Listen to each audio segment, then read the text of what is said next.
Antes de reproducir este episodio, es importante que sepas que contiene representaciones, menciones o conversaciones de temas sensibles que pueden resultar detonantes para algunas personas. Toma tu tiempo si necesitas pausar o escuchar en compañía. Si es necesario, no dudes en pedir ayuda. Encuentra recursos profesionales y gratuitos en seregalandudas.com/ayuda. Entendí también que el dolor transforma a los seres humanos. Le juré que no volvería a sonreír jamás. Y lo juré porque yo quería sintonizarme con su dolor y sentía que la única manera que podía ser solidaria era decir, bueno, hasta acá me acabó la dicha, no voy a volver a ser feliz. Y entendí la ausencia de todo.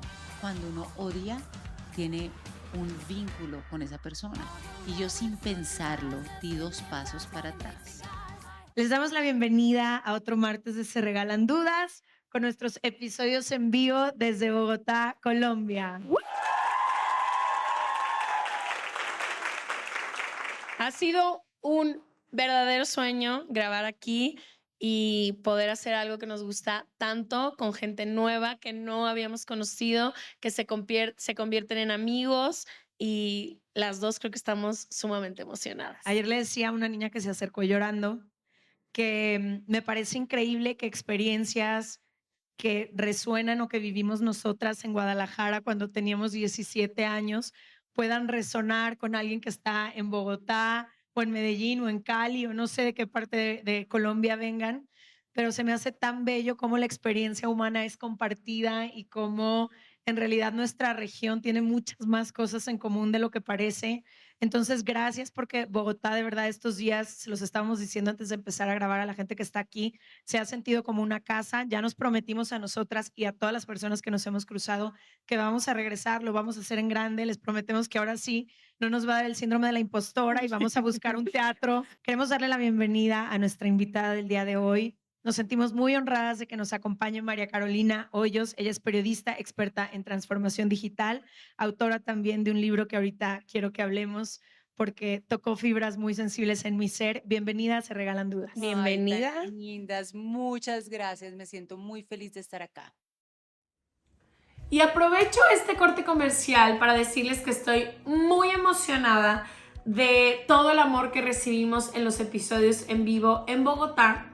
Y para recordarles que vamos a tener también episodios en vivo en el Lunario en la Ciudad de México. Así es, vamos a estar grabando 8 episodios con diferentes invitados todos los días en el Lunario de la Ciudad de México este 2 y 3 de diciembre del 2023 y el 20 y 21 de enero del 2024. Estoy súper emocionada, es un espacio súper íntimo, es un plan increíble. Si el fin de semana quieres venir con amigas, amigos, echarte tus traguitos mientras nos ves grabar y a la vez después se abren micrófonos para que todos puedan hacer sus preguntas a nosotras o al invitado.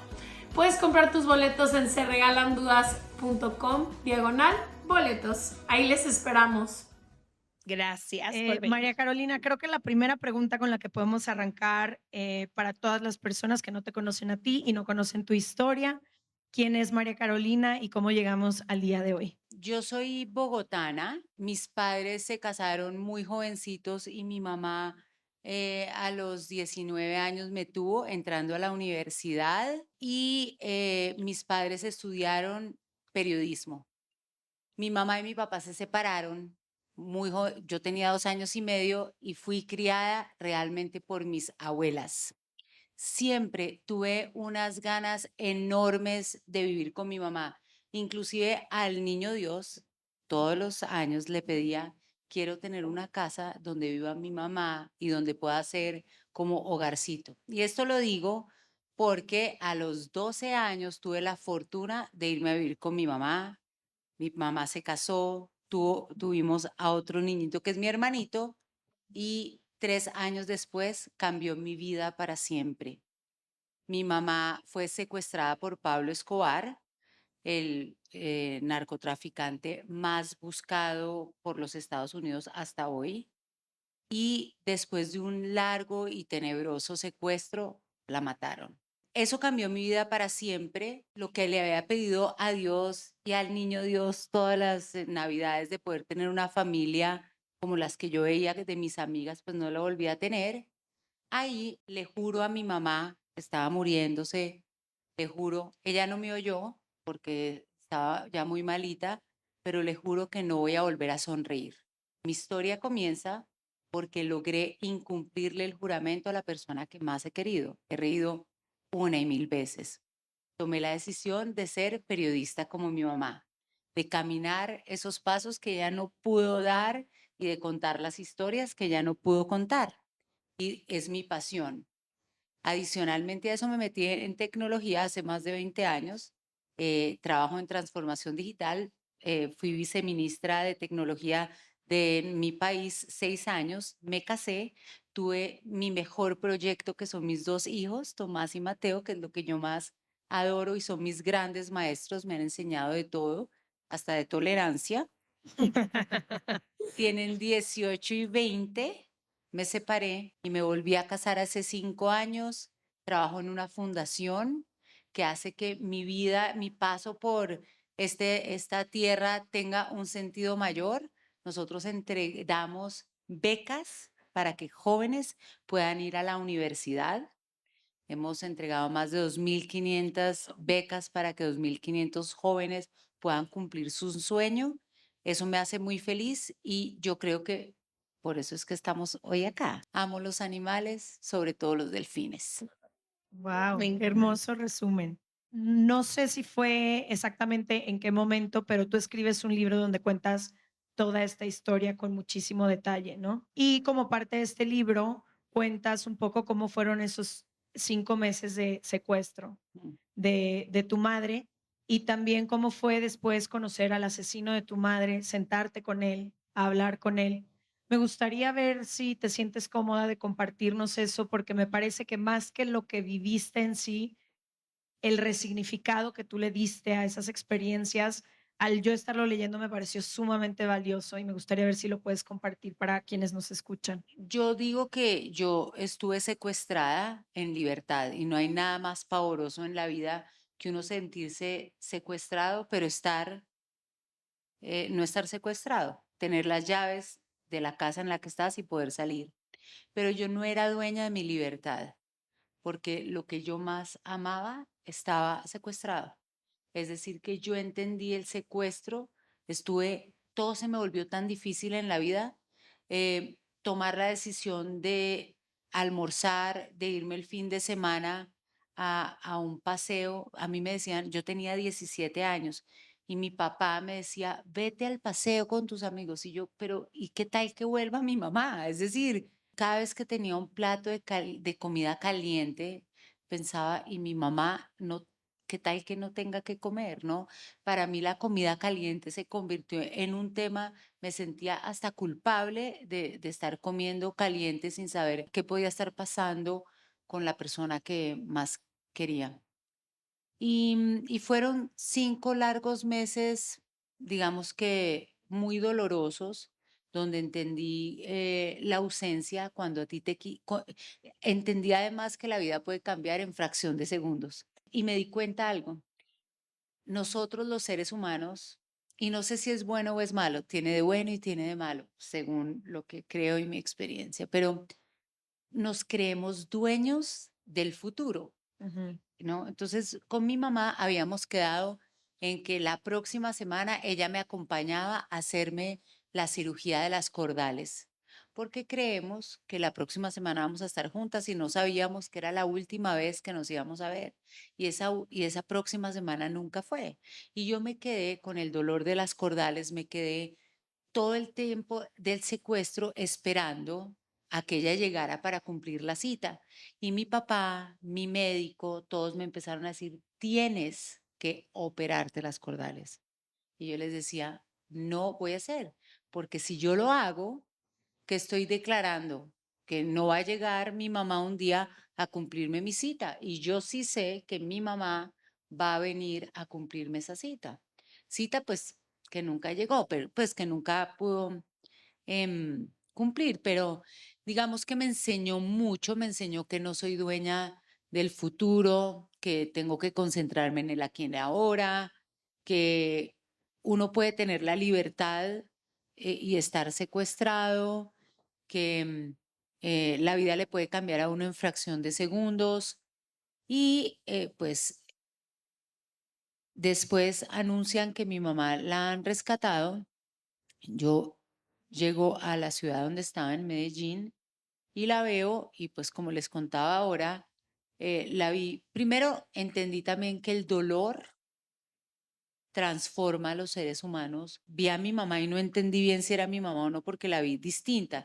Claro, estuvo secuestrada, entonces tenía el pelo muy largo, mi mamá era vanidosa y linda y pues no, tenía, la vi como rara y entonces entendí pues que el dolor había sufrido tanto, pues que estaba como transformada y pues fue muy duro verla y saber que pues que está muriéndose.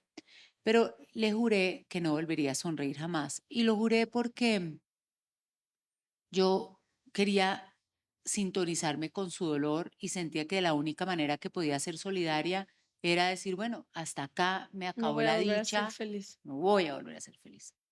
Lo que terminó pasando, me empecé a dar cuenta que le incumplí el juramento a mi mamá, pero no solamente eso, que he podido superar 1 y 1000 dolores. Yo no tengo mi vida resuelta, sin lugar a dudas no. Lo que sí resolví es no detenerme en, en el dolor, es aprender a pasar, a superar lo insuperable.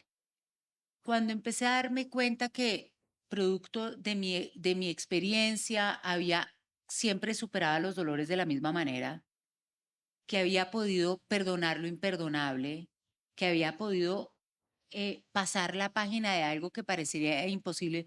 Uno cree en sano juicio que es capaz de perdonar que le maten a la mamá. Probablemente mucha gente dice que no, ¿no? Y pues lo pude hacer.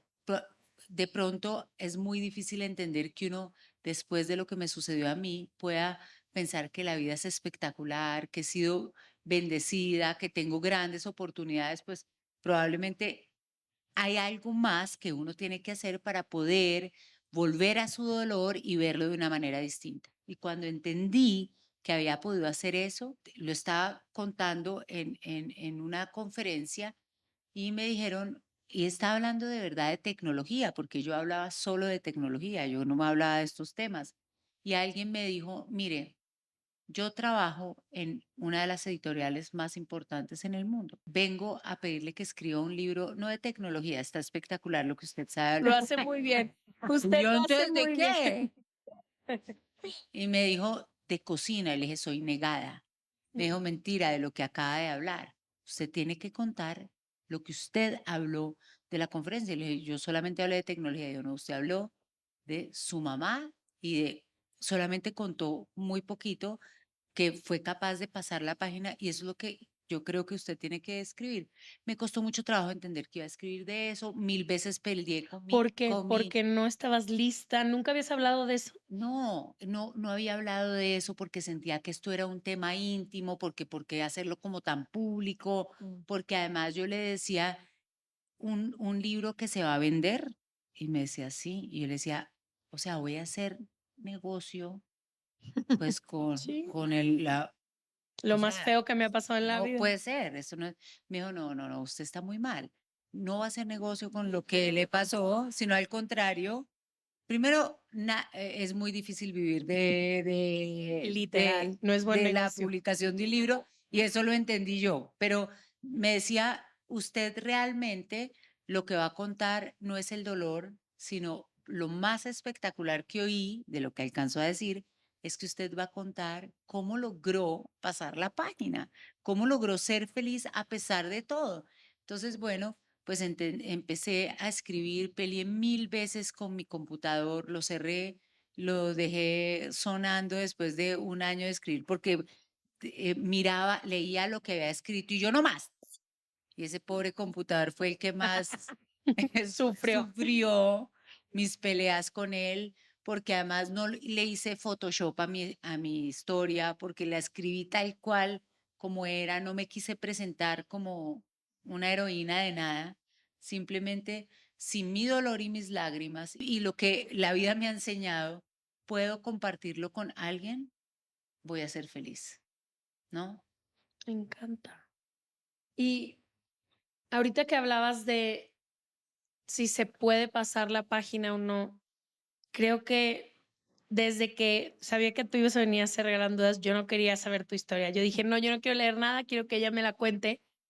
Y el pensar que después de algo tan doloroso, o sea, no me lo puedo ni siquiera imaginar, el verte hoy aquí y que me has dicho que eres feliz y que has encontrado mil y una formas, ¿cómo llegas ahí? Sobre todo, me dices que tenías 17 años. Sí, A mí a los 17 años me hacías así y me encabronaba, o sea, exacto. vivía enojada con el mundo, creyendo que todo era porque me lo estaban haciendo a mí. O sea, me encantaría que me explicaras no me puedo imaginar el enojo y la rabia y la frustración de eso. Además, me imagino que fue súper público. Me Total. imagino, gracias a Dios no existían las redes sociales en ese entonces, pero sé que en la época venimos de países que comparten la historia del narcotráfico que ha destrozado no solo la sociedad, todos los tejidos sociales y demás.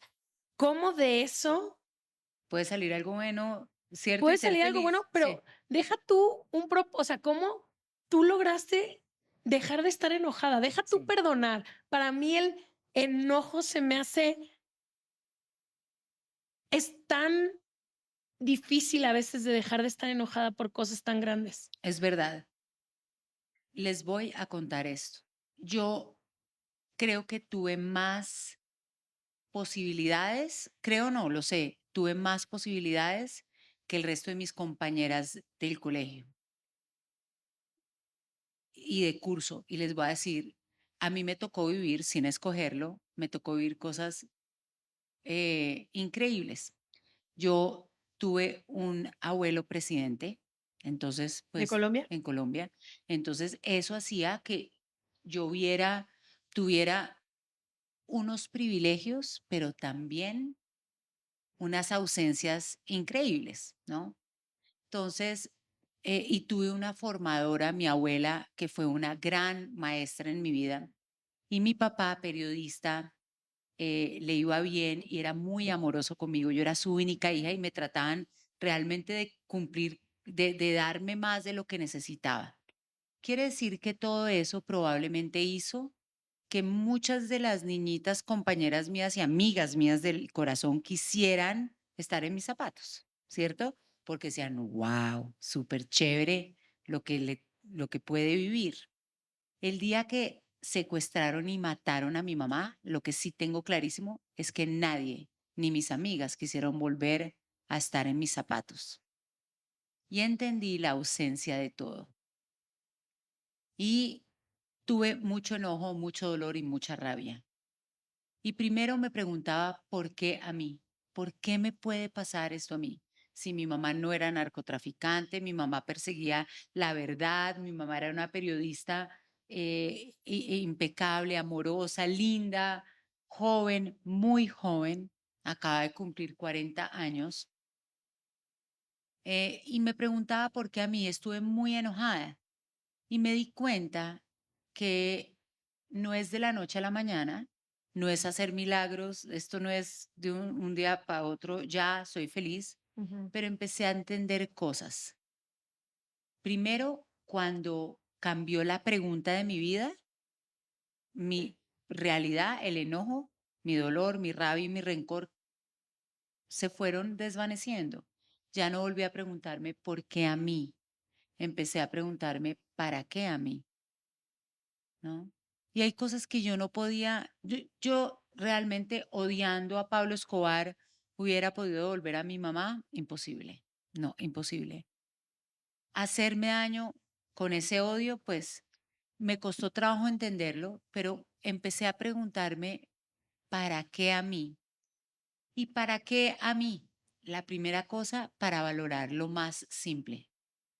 Si ustedes supieran lo que yo tengo fe y creo en un Dios, ¿no? Y creo en Dios, en la Virgen María y rezo. Si ustedes supieran lo que yo pido, el otro día estábamos validando mis hijos y yo qué pedimos, ¿no? Porque estábamos haciendo un ritual que es pedir muchas cosas, pero escribirlas, ¿no? Y mis hijos me preguntaron, bueno, hagámoslo, pero todos entre los tres nos revelamos La verdad. lo que estamos pidiendo, ¿no? Y empieza Mateo y Tomás, ¿verdad? ¿Tú pides esto? No, mamá, ¿cómo así? Y era, no, pues las cosas muy simples, ¿no? Entendí para qué a mí, para valorar lo simple, porque entendí que no, que tenía que quererme imperfectamente, que no podía esperar a tener el mundo perfecto, la vida perfecta para ser feliz, ¿no? Que la felicidad y la posibilidad de ser felices es ahora con nuestra imperfección, que mejor que pedir el mejor trabajo del mundo es buscar, por ejemplo, hoy en día pido la posibilidad de dame lo que necesito para darle bienestar a los que tengo. Y si puedo tener más, dame la manera para poder ayudar a los demás. Quiero multiplicar mis recursos para poder ayudar, para poder dar bienestar, ¿no? Y, y eso es la manera en que encontré que puedo ser feliz y dejé el enojo atrás. Cuando mi mamá estaba, creo que pensaba un concepto distinto de la felicidad, de lo que quería tener, de lo que era importante para mí. Como le digo a mis hijos, nosotros somos cazadores de buenos momentos y los buenos momentos es un plato de arroz caliente con yogurt encima, yogurt griego como labne, como yogurt, Nos yogurt, encanta sí, las dos, sí. sí, y un huevo frito encima. Parece inmundo, pero es delicioso. Y aceite de oliva.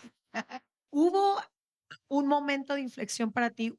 Algo que te dijeran, algo que te pasó, un concepto al que llegaste para que pudieras pasar de esta etapa que me imagino que tuvo que haber tenido su espacio, para que sintieras esa rabia, para que sintieras ese enojo, para que vivieras tu duelo. ¿En qué momento tú decides perdonar y cómo empieza ese proceso del perdón? Porque el perdón no es una palabra, ¿no? A veces decimos, te perdono porque no quiero cargar más contigo, pero el perdón verdadero, el perdón genuino, el perdón que ya no ataca, que ya no nos acompaña, que ya no nos hace cargar al otro, corre por un lado distinto. Exacto. ¿Cómo fue ese proceso para ti? Sí, a mí no me pasó. Ahora, quiero decirles, yo no soy ejemplo de nada, no soy ejemplar, solamente Es tu pues historia. es mi historia, a mí me funcionó, no tengo PhD en nada, pero entendí con mi sufrimiento que puedo compartir lo que hago. Probablemente a mal no les va a hacer, pero pues traten a ver. Pero mi historia, mi historia es la siguiente. Como se dice en Yo no, México, cada quien sus cubas. exactamente. Pero a mí no me pasó que llegó un día y es que un día cambió mi vida y ese día entendí que la pregunta era la otra cuando ya empecé a amar y perdoné y de todo. Un día que te pueda decir el día que no.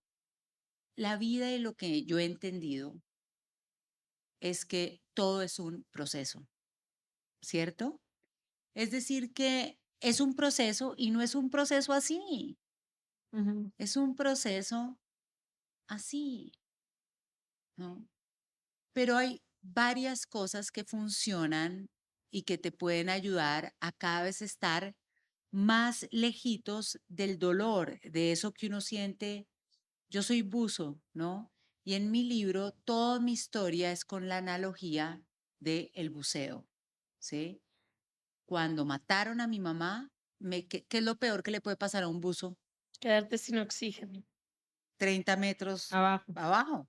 Así me quedé yo. ¿Y qué fue lo que logré hacer? Haciendo pues, todo un proceso y sigo, porque no vengo a presentarme acá a decirles, y ahora sí ya todo es perfecto, porque como ya entendí la nueva pregunta de mi vida y toda mi vida es súper divina. No, no, no, cero. Pero estoy en proceso. Pero ¿qué me funcionó? Entender que se empezaron a alinear cosas. ¿Qué se alineó?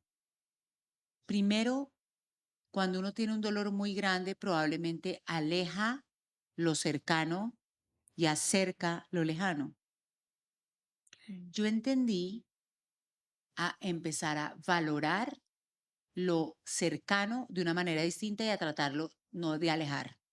Uno a la gente que más duro le da es a la más cercana, ¿cierto? Uno Sí. es impecable y uno es, bueno, entendí que uno tiene que empezar a ser misericordioso, no sé qué otra palabra puede funcionar bien, pero darle menos duro y tratar menos mal a la persona, a la gente que está cerca de uno, y esa red de apoyo fue demasiado importante para mí. Todos imperfectos, pero eran los míos, Ujú.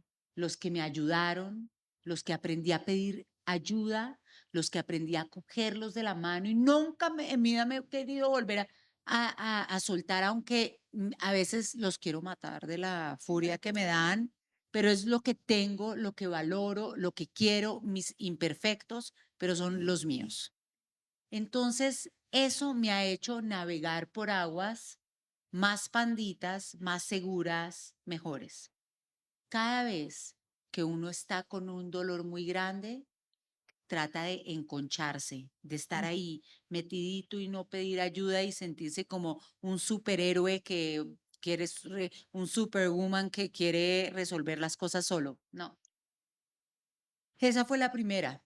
La segunda, tengo todo un método que lo comparto en mi libro y es, al principio empecé como a irme en modo avión, a entender que quería controlar, ser más consciente de cada uno de mis pasos, de mis sentimientos. No quería estar tan feliz para no estar tan triste.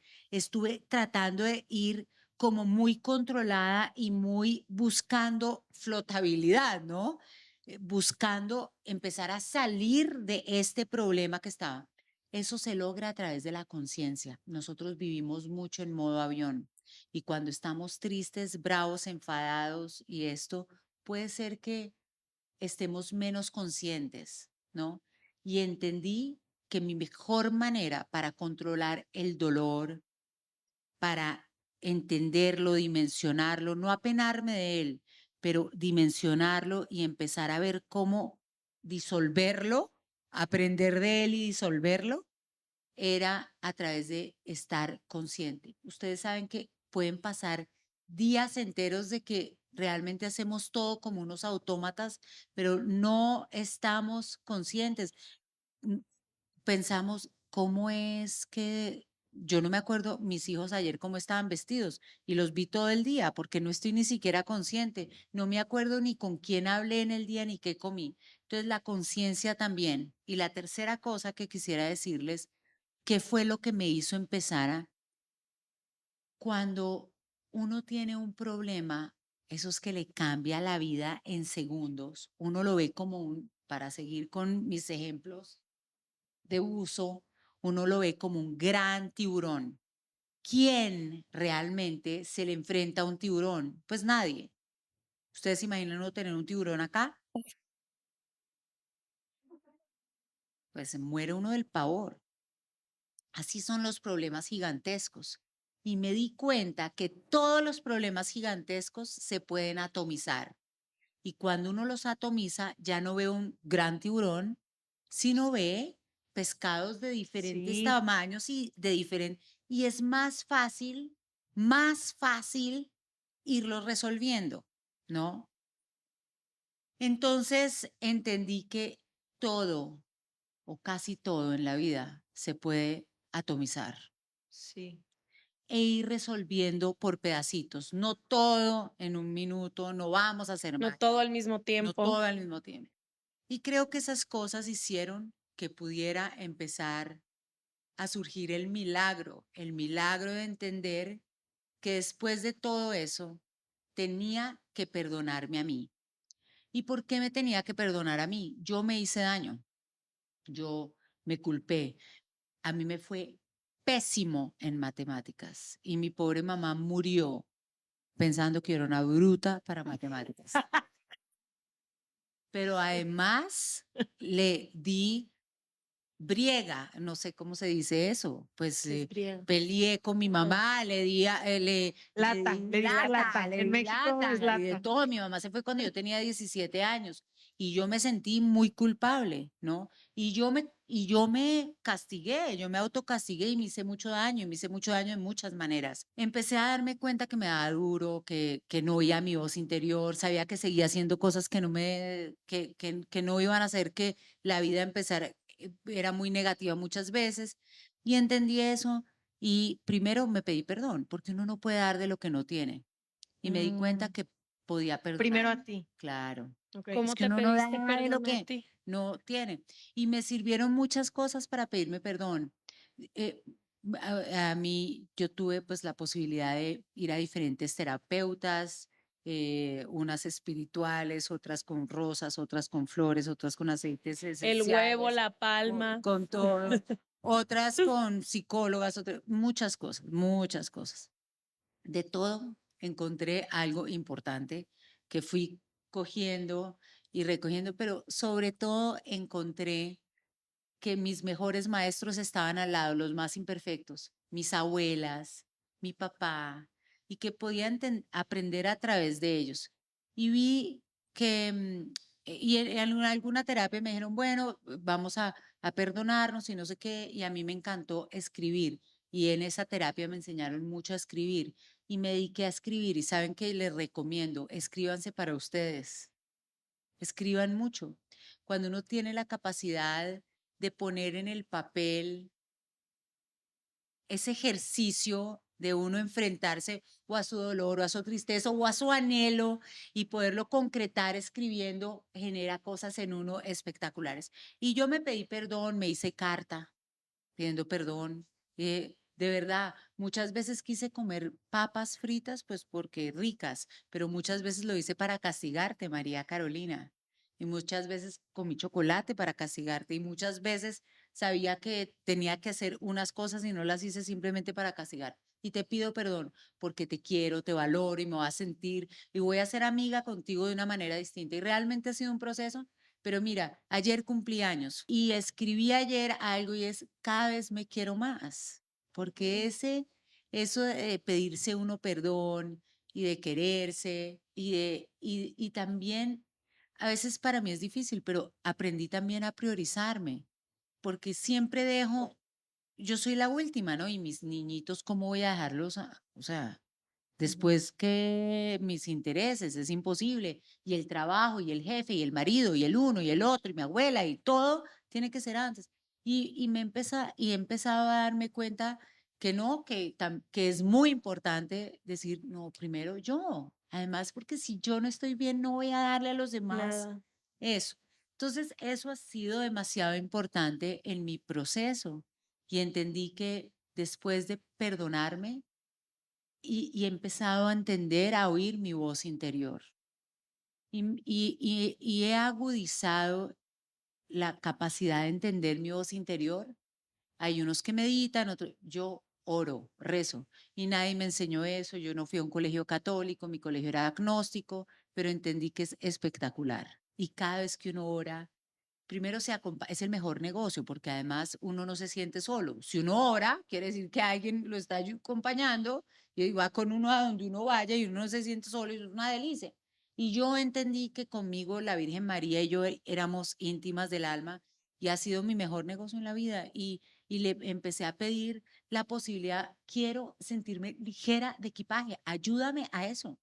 Y quiero empezar a reconstruir mi A historia a través vivir, del sí. perdón. Y entonces lo decreté. Yo soy periodista, un colega mío me dice, óigame, simpático, ¿no?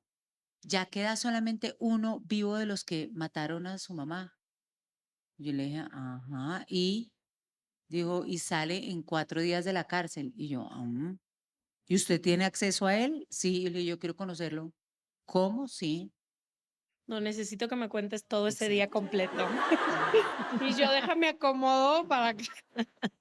Pues también decretar las cosas es importante, ¿no? Por eso es que también el valor de la palabra. O estoy releyendo un megalibro, por favor, Los Cuatro Acuerdos, Ajá, buenísimo. Librazo del ¿no? doctor Miguel. Hemos tratado de traerlo, pero solo da entrevistas de 10 minutos. Ay, no, lo máximo. Literal, Lo solo 10 máximo. minutos. Sí. Pero El no. valor de la Palabra. palabra, ¿no? Y entonces, realmente con todas las fuerzas de mi ser, vi que perdonarme como que me hacía sentirme mejor, perdonar a mi mamá porque yo me sentía abandonada por mi mamá, perdonar a los otros y después decretar que voy a perdonar al asesino de mi madre. Pues mira, los astros se alinearon y lo tuve así. Él es uno de ellos, es Popeye, el lugarteniente de Pablo Escobar. Popeye era el único que quedaba vivo unos días después de que sale libre. Yo cancelé esa cita como 3 veces y la cancelé además porque primero, por ejemplo, mi abuela, que es una belleza, mi abuela me decía, mira, creo que ya es suficiente todo lo que te ha tocado vivir, párala. O sea, Basta. ¿me entiendes? Descansar. Sí, descansa, descansemos de todo. ¿Tú quieres perdonar? Hacemos aquí una oración, perdonamos muy bien. Tú no tienes que irte, Escribes tu carta. claro, tu carta y lo perdonas y ellos quedan perdonadísimos. Tú vas a perdonar, Dios perdona y todos claro, perdonamos. pero ¿por qué seguir buscando a los narcotraficantes y sentarse y de todo? ¿Por qué no? Ya llevamos 30 años o 28 o 26, ya no me acuerdo cuántos eran, o 25. Me dijo, párala, o sea, ya de verdad. Entonces, hagamos una cosa bien linda, convocamos a la Virgen María que tanto amas y hacemos todo acá. Le dije, mamita, no quiero ir. Pero cada vez me decía, mira, y otra vez, acordarles que tú estás acá. O sea, de verdad, no sigas tentando lo que ya nos pasó y no. Claro, los papás lo quieren proteger a uno, quieren que pues eso no Es su trabajo. claro, es su trabajo y entonces ella lo hizo bien y entonces yo llamaba a mi colega, director de noticias y le decía, pues no voy a ir. Entonces cancele esa cosa y yo no voy a ir. Bueno, y después entendí que sí quería hacerlo, pero no le iba a decir A nadie. estoy dándoles un pésimo consejo porque además yo soy mamá, mis hijos lo van a ver y pues mis hijos van a decir, ajá, ya entendí cómo se hacen las cosas. Esa parte no. Se corta. Pero dije, no voy, por ese lado no va el agua al molino, yo voy a obviar a mi doña y voy a buscar a mi tía. Mi tía es adorable, es la hermana Buscaste menor, cómplice. claro, cómplice y me fui con ella a Medellín y entonces empiezan, no, que nos vamos a ver en un café en Envigado, después no, a los 20 minutos no, que cambia, que es un sitio en no sé dónde y esto cambiaban cada 3 minutos y dije, no, mi abuela tenía razón. Y yo acá, no, estoy pintada, no, esto no puede ser bueno. Y mi tía me dice, iba a sacar los cigarrillos porque fuma, eh, y, y sacó los cigarrillos y me dice, ay, te tengo un regalo. Una amiga mía fue a la Virgen de Medjugorje y te manda esta Virgen. Y la Virgen, yo decía, increíble, esto es una diosidencia. Yo, el asesino de mi madre, cambiándome cada 5 minutos de sitio donde nos vamos a ver, veíamos en todas partes, veíamos gente rarísima y de todo. Yo le había dicho a mi colega que era el que coordinaba todo en Bogotá, le dije, mire, olvídese de la cita. Mi tía saca los cigarrillos, se le cae la Virgen, me dice, ay, le mandaron a usted esta Virgen. Y yo dije, y lo recibí así, ¿no? Para mí fue como un mensaje, no, yo no estoy sola, yo estoy con la Virgen y sí voy a ir, y sí voy a ir. Entonces le dije, bueno, listo, ¿cuál es la última? ¿Dónde es la última cita? Y yo voy a esa vaina a ver qué es lo que tenemos para hablar. Me dijeron, a un hotel, tiene que entrar por no sé dónde, de todo, y fuimos, nos llenamos de valor y nos fuimos para allá. Cuando yo lo veo, ¡ja!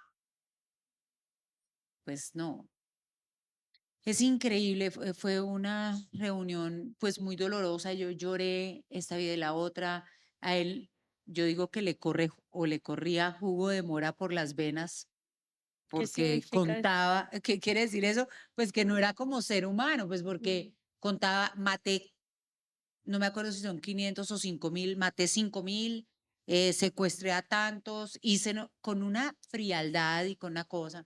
pues me habló de los últimos días de mi mamá, de cómo estaba ella, en algún momento me dijo, mire, Pablo Escobar la iba a matar de todas maneras, ya había dado la orden de matarla, porque a mi mamá parece que a ella a ella la rescata, la trata de rescatar la policía y ahí cae muerta, ¿no?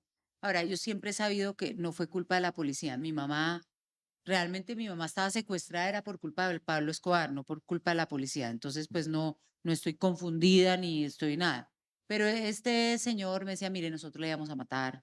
Ella fue muy valiente, ella se le enfrentó a Pablo Escobar, me contó una entrevista que le hizo y mi mamá sí escribió en el diario, pero yo tengo todos los libros, los cuadernos de mi mamá escritos, su diario, pero leer todo eso ha sido muy doloroso, Obvio. pero muchas de las cosas que él me dijo realmente estaban en el diario y, bueno, y me contó mucho.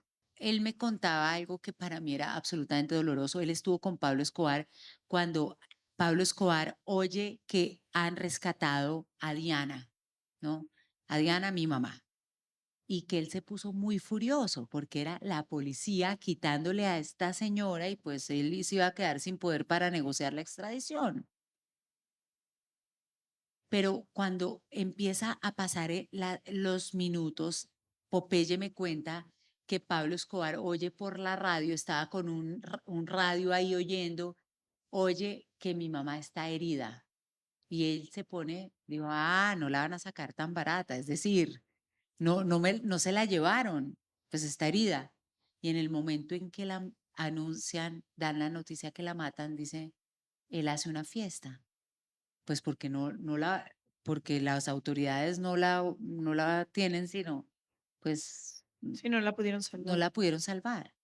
Y él pide prostitutas, trago y droga y la fiesta es 3 días. Y él me decía, nosotros celebramos la muerte de su madre. Mientras tanto, yo estaba acordándome lo que yo viví. O sea, fueron el momento, o sea, No, la cosa, sí, más espantosa del mundo. Y para mí pues era terrible esto, pero bueno, llegó el momento, yo ya no quería oír más, ya llevaba como, no sé, no sé, para mí fueron como millones de horas, 500 años sí, no ahí. sé cuánto fue, en realidad nunca me he puesto a pensar en no sé cuánto fue, pero después de eso, yo le dije, bueno, ya, yo lo perdono, quiero decirle que de verdad lo perdono, em, y mi hermano lo perdona también. Y bueno, y terminamos y él me dijo, bueno, me dijo gracias, de verdad lo valoro y todo. Y nos paramos y él me hizo así para darme un abrazo. Y yo sin pensarlo, pues di 2 pasos para atrás. Y mi tía me miraba y todo, y yo, no, pero yo acaba de perdonar, ¿no? Y él dejó estirado, no sé, yo siento que fueron millones de horas también este episodio. Y yo caminando para atrás. Y él entendió y dijo, no, pues la entiendo. Y ahí cada uno se fue para un lado distinto y yo salí por un sitio del hotel y él para el otro. Y entendí que primero cuando uno odia, tiene un vínculo con esa persona. Y yo quería Y no tener fuerte. un vínculo con esa persona, ni con ellos, ni con ninguno, ni con el cartel, ni del de Medellín, ni el narcotráfico, ni el nadie. No quería tener este vínculo tan espantoso que yo tenía hasta el momento. Es que si yo les cuento que cuando decían en las noticias, decían Pablo Escobar, yo sentía ganas de morirme, vomitarme. A mí me temblaba todo. Ujú. Y desde que perdoné, rompí ese vínculo. Ahora, un abrazo, Tampoco. pues no quería tener ese vínculo, pues no. No, Y no, ahí quedamos, claro. ¿no? Y quedamos y fue lo mejor. Ahora, yo escribo mi libro, publico el libro antes de pandemia. Es uno de los 5 libros más vendidos en Colombia. Y Después, lo que son las cosas, me encuentro con una señora saliendo de un supermercado. Me dice, tengo que hablar con usted. Y yo, cuénteme. Dijo, yo sé quién es usted y quiero contarle que mi hija tuvo cáncer. Y le dije, ¿cómo? Lo siento. Y mi niña tiene 9 años y mi niña murió de cáncer en una clínica, pero el vecino mío era Popeye. Y yo vi cómo él murió primero con muy poquita gente alrededor, con un dolor espantoso, con un todo, y me dijo, siéntase tranquila porque Dios le mandó su merecido, ¿no? Y yo me monté a mi carro y lloraba y no sentía que había un merecido, ¿no? Probablemente si yo no hubiera perdonado, ¿no? Mm, De años pronto atrás. mi reacción hubiera sido distinta, ¿no? Lógicamente, como entienden, no es la historia de mi íntimo amigo que se está muriendo de cáncer, que sufrió, no, pero es un ser humano, ¿no? Y ya no tenía ese vínculo, ni ese odio, ni nada, y nosotros ya nos habíamos perdonado, ya esto se había saldado. Parece imposible, pero es posible perdonar lo imperdonable, es posible pasar esa página, es posible llorar acordándose, pues porque me pasó, entonces les digo que sí es posible llorar cuando te cuenten que uno de los asesinos de tu madre muere con un dolor espantoso, pues de una manera muy dolorosa. Pues sí, a mí me dio ganas de llorar. Ujú. Mientras te escucho, hay millones de posibilidades por las que pudieras vivir en esta como lugar de víctima, ¿no? Tienes literalmente la historia, las excusas, todo, todo, todo. ¿Cómo le haces para todos los días no estar en ese papel? O sea, te admiro tanto, estás contando esto y digo, ahorita antes de entrar te dije, y me contaste de tus hijos y te vi entrando llena de luz y es como, es tan fácil muchas veces usar la excusa del victimismo para movernos por la vida, para no vivir, Sí. para no, o sea, el otro día alguien me estaba diciendo que estábamos hablando X de las parejas y todo, y ella me decía, mi mayor regalo es vivir. Ese es el regalo que tengo, ese es lo que quiero. Entonces, quería preguntarte eso, ¿cómo no caes en el victimismo, ni siquiera cuando cuentas la historia, la peor historia que te ha pasado en tu vida, no la cuentas desde un lugar de victimismo? Te voy a decir, probablemente yo no me tengo que ganar esos aplausos, sino fue mi propia, digamos, vida, ¿no? Y contexto. Les voy a contar esto. Yo viví entre gente adulta, todos muy ocupados, muy queriendo conquistar sus sueños, es decir, que yo viví con privilegios, pero muy sola, ¿sí? Muy sola y con muchos adultos. Pues cuando era chiquita no tuve tanto tiempo de sentarme a quejarme con alguien, pues no, porque a mí me tocó gestionarme muchas cosas yo sola. Es decir, yo hubiera podido ser un cafre y mi mamá ni se da cuenta, porque todos estaban cada uno trabajando, pero realmente pues me tocó muy sola. Pero te voy a decir algo. Entonces no me dieron posibilidad de sentarme a quejar, de ver la vida de una manera. Y mi abuela sí fue una persona muy, muy, muy buena educando y llenándome la caja de herramientas, ¿no? Entonces, por ejemplo, a mí me tocó, mi mamá trabajaba tanto que mis abuelos eran los que me cuidaban. Además, mi mamá estaba separada, ya les conté, estaba separada, bueno, y era muy jovencita y pues mi abuela me criaba, ¿no? Y mi abuela tenía un marido, pues que fue presidente. Y pues entonces mi abuela se va conmigo y llegamos a un sitio gigantesco y me dice, mira, te voy a decir algo. Este es el Palacio de Colombia, de la República de Colombia. Esto no es tuyo. Esto no te pertenece. Esto es prestado. Vas a vivir en un sitio donde, ¿no? Mi abuela no, y eso hizo que a mí también me diera como un concepto de la vida, ¿no? Estoy mezclando algo adicional, no he terminado este tema, pero mi abuela fue muy importante en cómo ponerme los pies sobre la tierra, no hacerme creer que la vida, no, que la vida no es nada distinto a lo que de manera humana y de manera sensata uno tiene que vivir y punto. Entonces, esta manera de ver la vida fuerte, pero muy interesante, porque no me hizo pensar en pendejadas que yo vi y que yo hubiera podido creerme que esto me iba a hacer tener corona. Realmente no me dejaron ponerme la corona y creo que fue espectacular, pero tampoco me dejaron quejarme. El día que mataron a mi mamá, yo había cumplido ya 18 años. A los 17 la mataron, la secuestraron.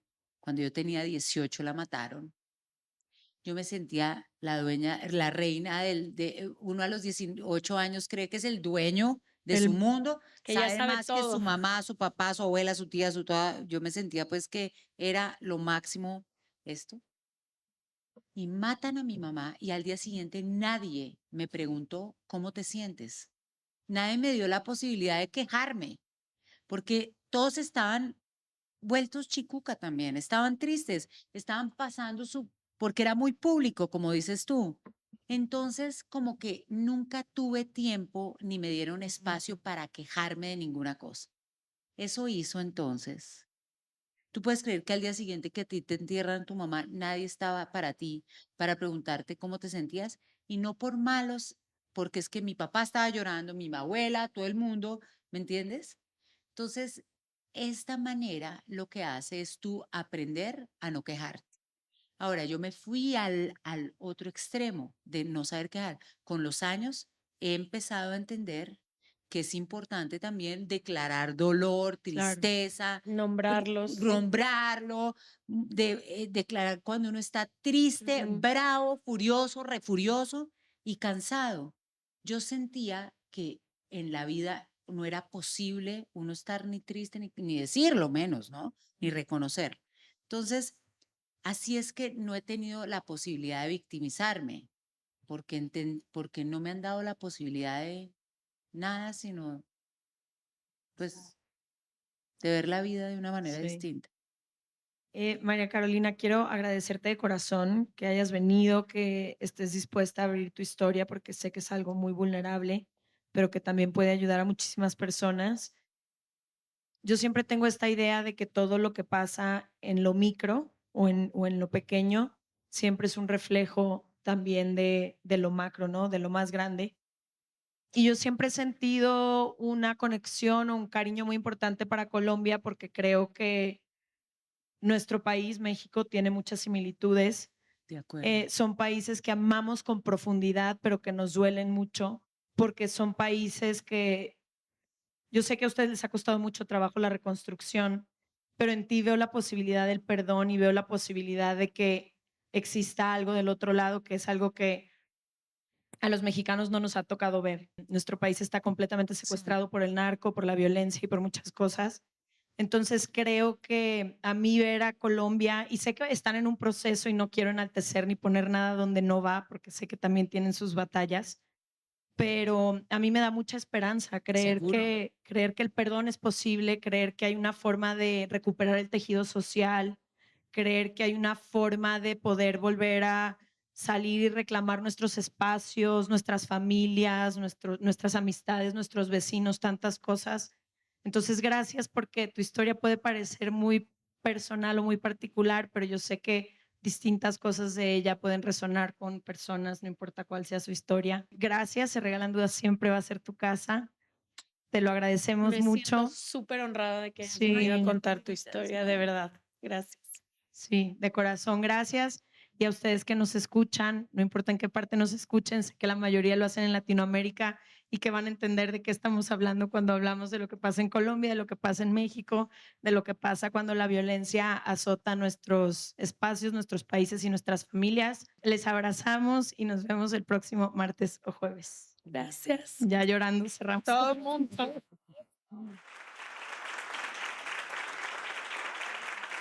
No hemos acabado, ¿eh? Pero déjenos dar un abrazo rápido.